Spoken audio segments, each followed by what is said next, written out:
honored to stand here today alongside the New Jersey State Police, the New Jersey Attorney General's Office, and United States Marshal for the District of New Jersey to announce the addition of Joanne Chesimard to the FBI's most wanted terrorist list. No person, no matter what his or her political or moral convictions are, is above the law. Joanne Chesimard is a domestic terrorist who murdered a law enforcement officer execution style. All right, folks, that was a couple of years ago. The FBI and all the New Jersey police, state police representatives putting Joanne Chesimard on the list of most wanted terrorists, the first female on that list. And she is living openly under a different name in Cuba. She killed a cop. She escaped from prison. She ran to Cuba. Barack Obama knows this. The question is, does Barack Obama care? Then there's the case of my buddy who joins us now, Joe Connor, Anti Terrorism Advocate, author, whose father was killed by FALN terrorists. And a key figure in that bombing of Franz's Tavern here in New York is living in Cuba. Does Barack Obama care about that? Joe, welcome, sir. Hey, Steve, thanks for having me. My pleasure. And I got to tell you, all the focus, and you know, I'm glad they're focusing on Joanne Chesimard. Although there's a report today that 5 members of the Congressional Black Caucus have vowed that under no circumstances will her return be demanded.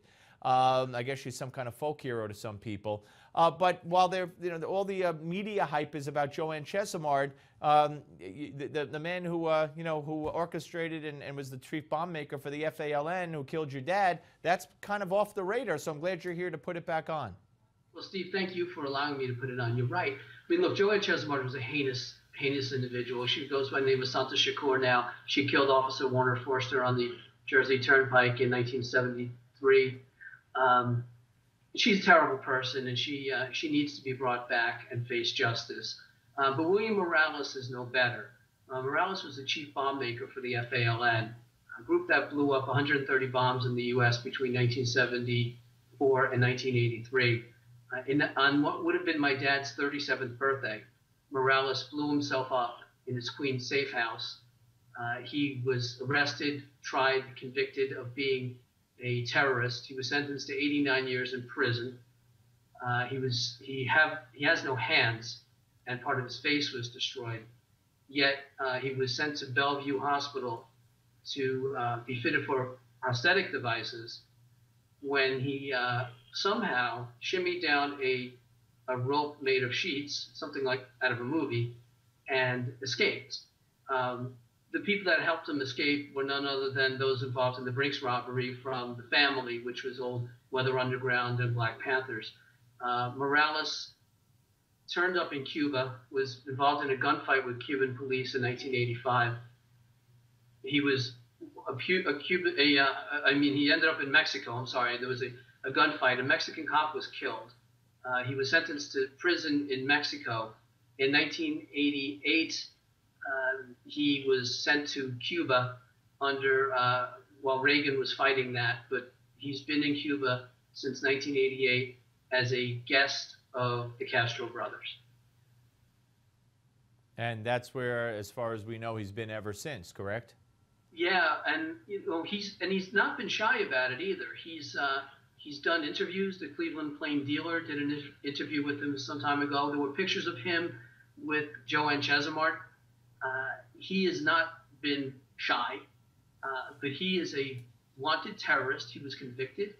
He went to Cuba. You know, the FALN was a Marxist group, and they were financed by Cuba. There was a armored car robbery that Victor Guerrena, who was also in Cuba, was involved in. He was an FALN member. $7.2 million were stolen from a Wells Fargo armored car in Connecticut. Half of that money went to Cuba. So we're talking about a Cuba that not only harbors terrorists, Steve, but they finance terrorists. They train terrorists. They are bloody with terror.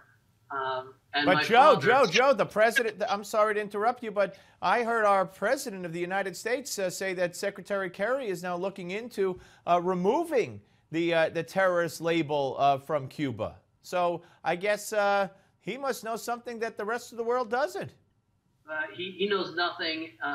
He knows only what his ideology tells him. He doesn't really know the real world and how it works, and that Cuba has been it goes way back. I mean, this goes back to the early 60s when they were planning to blow up our department stores in Manhattan around Christmas time. And then they went through the FALN and other areas. I mean, you saw Bernardine Dorn spend time in Cuba during the Vietnam War.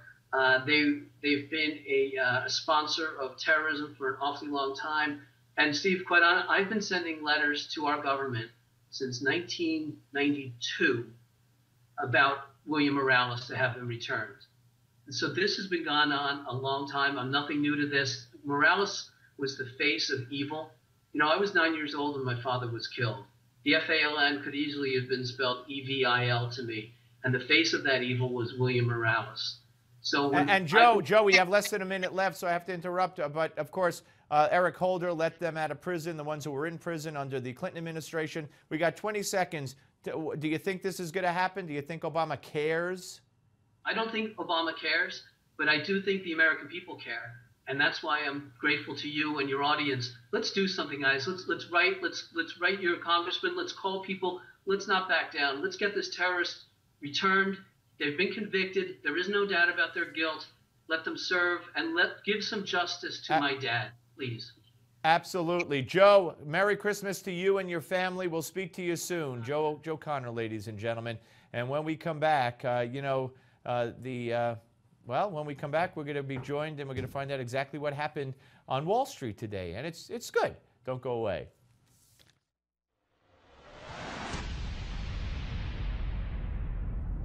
Competition in the housing market can be fierce. Buyers have lots of choices, so if you're getting ready to sell your home, avoid these common mistakes that will help decrease its value. Some of the mistakes that people make when they put their house on the market is going with what's hot at the time. So what's trending right now might not be trending in a year from now, so you have to try to keep things simple but appealing. So while you think it's hot today and people might like it, not everyone has the same taste, so avoid the trends. Another thing is don't over-landscape the house. Don't flatten land. Don't do things that won't come back when you sell the home as far as equity goes. Avoid extreme colors and go with a paint that is more neutral. Replace burned out light bulbs as most home buyers flip switches to look to see what works. And lastly, make sure your air conditioner is set to a comfortable temperature.